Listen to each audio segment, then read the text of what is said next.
Okay, let's imagine this.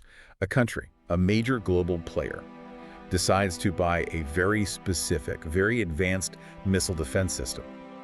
And in doing so, they risk, well, quite a bit of international heat, maybe even sanctions. That's a scenario that really played out, didn't it? We're talking about India, of course. Exactly, Yep. India. Yep. And the system causing all this buzz, Russia's S-400. Mm-hmm. And it became this huge geopolitical flashpoint because they chose the S-400 over the American alternative, the AJAT system, a really significant defense deal and, frankly, quite controversial. It absolutely was, and that's what we want to unpack today, right? Why? Why did India make this specific choice? Because this isn't just about comparing weapons specs, is it? Not at all. It goes much deeper. It's about strategy. It's about, national sovereignty and, honestly, survival in a very tough neighborhood. Yeah, let's set that scene quickly. India's geopolitical environment is challenging, to say the least. You've got China pushing forward with some serious military tech, think J-20 stealth fighters, even hypersonic weapons. Right. And that's a huge aerial concern. Plus, you have Pakistan, also nuclear capable, constantly testing missiles. So the need for a reliable, robust air shield isn't just strategic planning for India, it's urgent. It's a necessity. Okay, so enter the contenders.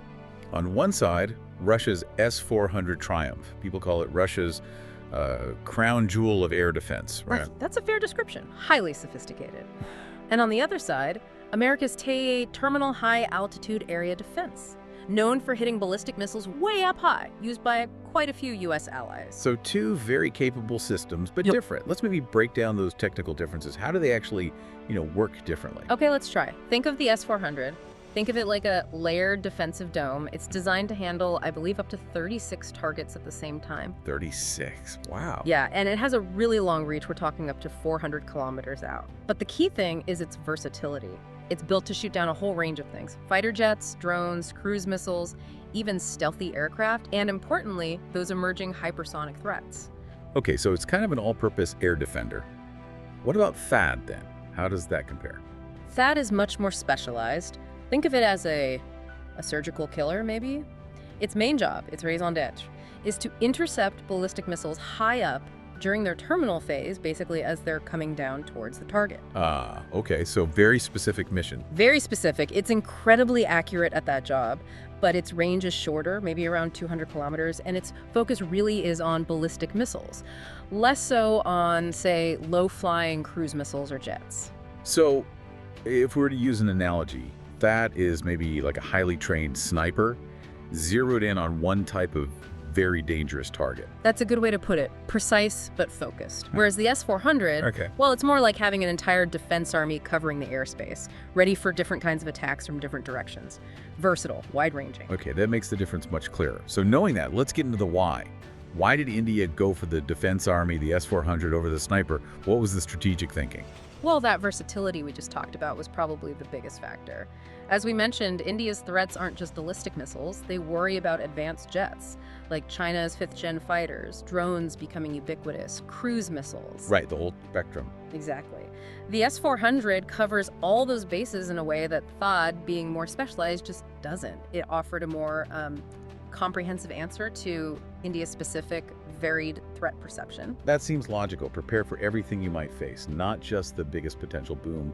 What else played into it? Compatibility was huge. You have to remember, a very large chunk, maybe 60, even 70% of India's existing military hardware is Russian-made. Okay. So plugging a Russian system into a largely Russian inventory is easier. Much easier, presumably. Smoother integration, less hassle with training, logistics, maintenance, you name it.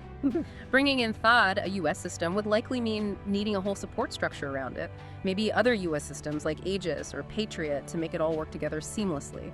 It's not just buying the launcher, it's buying into an entire ecosystem. Right, it's never just the sticker price, is it? There's the whole life cycle, the integration. Huh. Oh. Which brings us to cost. Was there a significant difference there? There certainly seems to be. Estimates vary, of course, but a THAAD battery is often quoted somewhere in the range of, say, $800 million to $1 billion.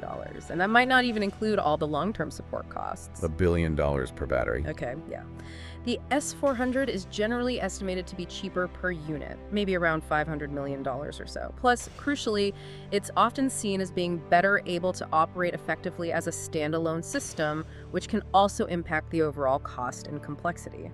So a potentially lower initial cost and maybe less need for a whole bunch of other expensive supporting systems. That's a pretty compelling economic argument. Were there other factors beyond the hardware and the price tag? Absolutely. A really critical one was technology sovereignty. This is a big deal for India. Explain that a bit more. What does that mean in this context? Well, historically, Russia has often been more open to including clauses about technology transfer in their deals, giving India more insight into how the system works, maybe even eventually building parts domestically, and crucially, offering more freedom in how India actually operates the system once they have it. Okay, so more control, less hand-holding or oversight from the seller. Kind of. The U.S., while a very important defense partner for India now, tends to have stricter rules about end-use monitoring. Basically, keeping a closer eye on how their exported tech is used, and sometimes placing restrictions on its deployment or integration. Which, for a country like India that prides itself on strategic independence. Exactly. That could be seen as limiting their autonomy. India has always guarded its ability to make its own foreign policy and defense decisions, choosing the S400, especially when facing the explicit threat of U.S. sanctions under Kyoto. Right, the Countering America's Adversaries Through Sanctions Act. That was hanging over this whole deal. It was. And India basically said, we understand the risks, but this is vital for our security and we're going ahead. It wasn't just buying missiles, it was a very strong statement about their independent foreign policy. Some analysts even called it less of a deal and more of a doctrine. A doctrine of strategic autonomy. That's powerful. So it wasn't just about technical fit or cost, but also about the terms of the deal and the broader message it sent. Precisely. It was a calculated decision weighing all those factors: capability, compatibility, cost, control, and the assertion of independence on the world stage. Okay, so fast forward. The deal went through, despite the pressure. The S400 systems are being delivered. What's the impact now? How are they being used? Well, reports indicate that several S400 units, or regiments as they're sometimes called, are already deployed, strategically placed in key areas: Punjab near the border with Pakistan, Ladakh facing China along the line of actual control, and also in the east in Arunachal Pradesh. So they're creating that air shield we talked about, covering multiple potential flashpoints. That seems to be the goal, to establish a much more robust, overlapping kind of 360-degree air defense coverage for the country's vital areas and border regions. And operationally, what does that mean? If, say, an aircraft or missile were detected heading towards Indian airspace in one of those zones? The system is designed to react incredibly quickly. It can track multiple threats, prioritize them, lock on, and launch interceptor missiles to destroy them potentially within seconds or minutes of detection, depending on the range and type of threat. We're talking about countering things like those advanced Chinese J-20 jets, or maybe Pakistani Shaheen missiles before they pose an imminent danger. It sounds incredibly capable technically. But you mentioned earlier, this isn't just about shooting things down, there's a psychological element too. Oh, absolutely. Deterrence is a huge part of this. When a potential adversary knows you have a system like the S-400 guarding your airspace, a system capable of potentially neutralizing their best offensive aerial weapons, well, that changes their calculation. It makes them think twice before launching an attack. Exactly. It introduces hesitation. It raises the cost and risk of any potential aggression significantly. So the S-400 isn't just about defense in the moment, it's about deterrence, preventing that moment from happening in the first place. So, looking at the whole picture, this S-400 deal really tells a story that's much bigger than just military procurement. It really does. It reflects several key aspects of India's current strategic posture. First, a willingness to trust and maintain ties with long-standing partners like Russia, even when it complicates other relationships. How about second? Second, a clear resolve to resist pressure, even from powerful nations like the U.S., when India believes its core national security interests are at stake. They weren't going to be easily swayed. And ultimately, it's about building the capacity to protect their own borders and sovereignty.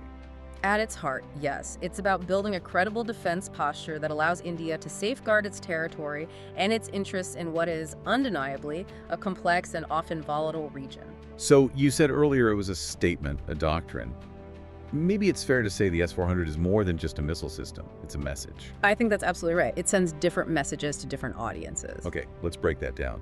To India's potential adversaries, what's the message? The message is pretty clear. We're ready, we have advanced capabilities, don't test us. And to India's allies, both old and new. Perhaps something like, we value our partnerships, but we choose our own path based on our own needs and strategic calculations. And finally, to the wider world. The message seems to be, India doesn't just follow global currents anymore. It seeks to shape them. It leads its own way. It's fascinating how one defense deal can encapsulate so much about a nation's strategy and its place in the world. This deep dive really highlights the layers involved. It definitely leaves you thinking, doesn't it? What are the long-term consequences of this choice for India's balancing act between major powers like Russia and the US, especially as the global order keeps shifting? That's the big question, isn't it? How Oh, this plays out over the next decade or two will be crucial to watch. absolutely. Something for all of you listening to mull over.